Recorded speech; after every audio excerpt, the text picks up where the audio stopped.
Hi guys, IncapableSam here. Today I want to talk to you about what it's like being a beginner YouTuber, what it's been like for me, having to go through all the processes and figure stuff out on your own. My history of YouTube has pretty much been, I've been using YouTube since I was like 13.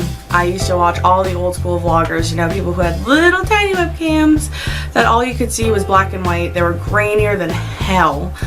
And these people just sat there and ranted about their life, and I mean, horrible quality videos, but things have come so far from then. I've had probably a couple YouTube channels over the years just trying to start my own, but never really got very far or posted like 2 videos.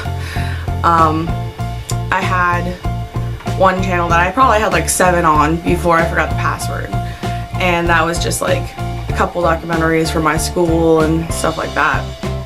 So, in case you guys didn't know, I am half of IncapableGamer. It's a gaming channel that me and my fiance do. I'll drop a link in the description below. It's been pretty interesting for us.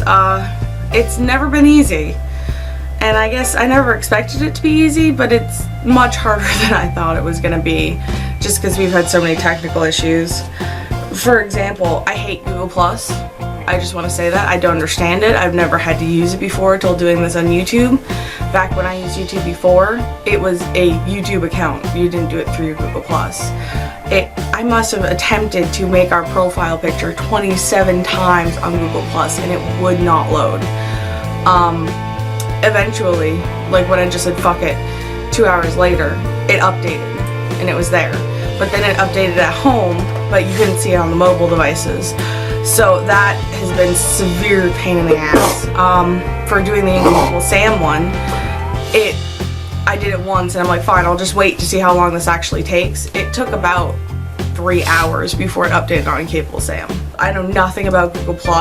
I only have used the same email address since I was about 15, and it's an AOL email address. Until recently. I have a secondary email because I had to have one when I got my first smartphone. The second thing that's been pretty hard is copyright laws. I'm sure everyone's heard of fair use. Fair use does not count for the type of videos we do on IncapableGamer. Let's plays are not included in fair use. From my understanding of it, it's more instructional videos, or if you put a clip of a video in your video. That's how that works out, from my understanding. So we have spent 3 weeks, I think it's been now, researching copyright laws and figuring out who we can do videos from and who we can't, what games can we play. It's just been horrible because this information isn't easy to find unless the people are completely cool with it. Then they'll advertise, you know, hey, we love YouTubers, have fun. But then other people who's a little bit more difficult to find tend to be grayer. They don't say yes or no either way. It's just a huge pain in the ass. We're going to be doing a video about what we have found out about copyright laws, because I know there's tons of other people that are looking for that. And if we can give you guys the links to the information that we've already found and cut your legwork in half, I'd love to do that. Another thing that I've found pretty hard is just in general capturing things. We have a couple different capturing systems for IncapableGamer, and everything has crashed on us at least once, or certain games won't record on this program, so you have to wire this into that and wire that into this and do all this stuff just to make it work. Doom, the original Doom. We've been wanting to play that for a long time, and it won't capture. We have it on the computer.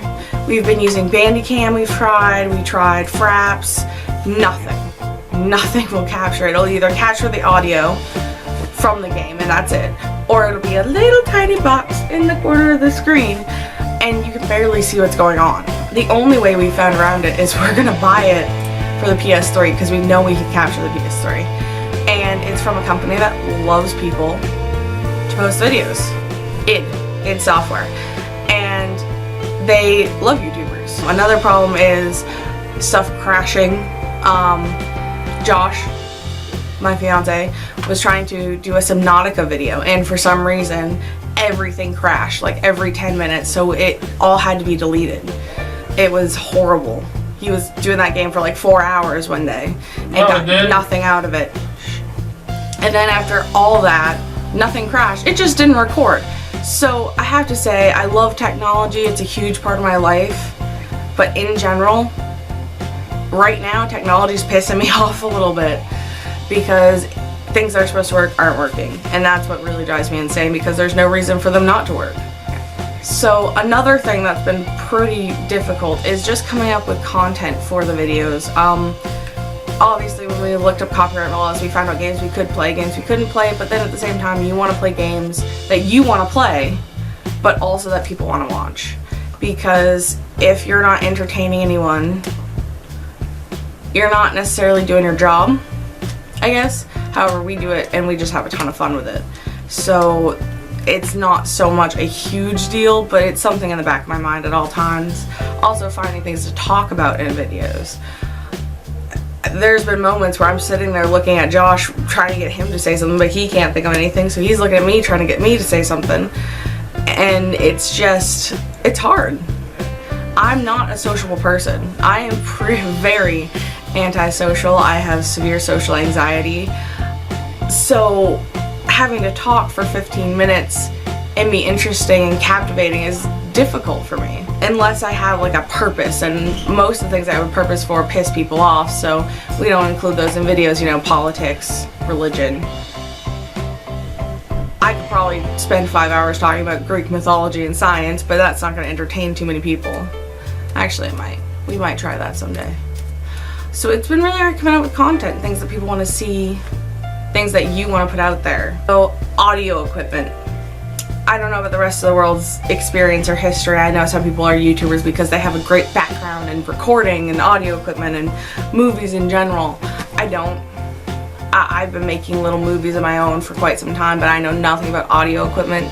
When it came time to buy a better mic because we needed one, I was way out in left field. I had no clue what we were looking for. I had no idea. I mean, I don't know anything about audio equipment. All I know is the headphones I like, and I barely know anything about that. I just know I like them. There was a lot of extensive research into what mics are good, what mics are bad, what's the technical name for that stick thing you put the mic on. It's been interesting trying to figure out audio equipment for me because I don't know anything about it. Another thing that's been I say it's been hard, is editing. The reason I'll say it's been hard is because editing isn't so foreign to me. Like I said, I've been making little movies for quite some time in my life for whatever reason, for school, for this, for that. But also, I'm a photographer, so I'm used to, I guess, the editing process when it comes to photos. So it's just switching that over to video. I mean, it's two totally different worlds, but I kind of knew what to expect in the time constraints and how long this was going to take. However, we downloaded a free program, Lightworks. The learning curve on that is massive. I barely know basic editing on it right now, if you can call it basic editing. There's just so much to learn and so much to try to figure out, and unfortunately, Lightworks, although the lightworks.com tutorials did help me quite a bit, they didn't quite help with exact things I was trying to do. Like, in gaming videos, almost everyone has their little face cam in the corner of the screen. That was a pain in the ass to try to figure out. I scoured through pages and pages of tutorials from YouTube, only to find one that is the most bass-backwards way I could possibly think of to do it. And I mean, it works. Great. Perfect. I love it. But it just took forever to figure it out. Other than that, with Lightworks, you have to convert videos. We were converting one program of videos this way and another one that way. It's just been fun. Another really weird thing for me personally is having to edit yourself. I'm not the most confident person in the world. I don't have the best personal image. I do, however, have a great, fuck it altercation where I can just get over it for a while. But having to sit there when you're editing and listening to yourself over and over and over again, saying the same things, and you sit there and you're just like, do I really sound like that? It's this really, I've personally found that apparently, to me, I sound like a bigger bitch than I actually am. I don't know if that's just the way I talk or just because I'm hearing it like it's someone else talking. But yeah, that's a different, it's very different. And then having to see yourself. One thing I've noticed, and I'm not a huge girly makeup person, but I do put makeup on sometimes, is if I don't wear it on camera, I don't have eyebrows or eyelashes. So, I mean, it's not something I'm too worried about because, let's face it, I'm human. I don't really care at the end of the day, but it is something to think about. I mean, if you're starting your own YouTube channel, you might want to just slap some mascara on before you start recording, if you're a girl or if you're a guy, whatever works. I don't care. It's just so strange. It's weirder than looking in a mirror. It's like looking in a mirror and watching the mirror move. It's totally creepy. I don't like it. I don't like it at all. So now I wanted to talk about some things that were kind of easier for me. Most of these things were easier because I have some history with photography. I've made a Facebook page for my photography. I've made a DeviantArt page for my photography. I've worked with photo editing software before. However, I don't have Photoshop right now because it's kind of expensive when you know, judging on, well, PicMonkey is free or Photoshop's like $150. Yeah, no. So what was kind of easy for me is our first banners and icons, or I made right on PicMonkey, right from scratch. They're not perfect, they're not that awesome, but they worked for the time, for our level of YouTube use right now. We are going to have someone else who is volunteered to make us channel art, which is super awesome. And he gets a shout out on IncapableGamer. But I kind of already knew about branding, about how certain colors evoke certain emotions in people and how to fit in with what other people are doing, in that sense that you want people to look at your banner and your channel art and know that's a gaming channel, or that's a vlog channel, that's a comedy channel. You want them to know that, and I've done extensive research on it before because whenever I do something, I do it 100%. I go in hard and I just don't stop till I feel like I've mastered it. So when I started my photography channel, I went in and I read everything there was about what colors evoke emotions in people and what symbolism there is in advertisement and how to brand stuff. So, I mean, for example, red's aggressive, passionate, hard, you know, blue is calm, peaceful, happy. You'll notice a lot of companies go with blue because it's honest, it's truthful. Green is something used in like health foods, or, you know, and then you got to get into more in depth into, it's a gaming channel, so what do gamers think when they look at this, and that. In the end, with all that knowledge, we ended up picking this teal color because no one else had it. I mean, you look at all the big time YouTubers and who are gamers, and no one else was using that color. I don't know if that's gonna work out in the end, but that's what I went with at the time. I already know about lighting. I know quite a bit about cameras, so finding a camera to use, finding how to make us look better in the frame. This is probably a horrible example because I'm sitting right in front of my window right now in direct sunlight, which is never good for photographers, but it's better than the yellow light from the ceiling light. So I already knew quite a bit about lighting, and I know in the future we are going to try to get an umbrella light to use to record with. For the time being, it's not gonna happen for a while, but hopefully within a couple of months we will have one. Alright, so one more thing I wanted to talk to you guys about before I close out this video was just a little bit of startup cost. We are not professionals, we don't have professional grade stuff. We've made do with a lot of stuff that isn't necessarily good at all.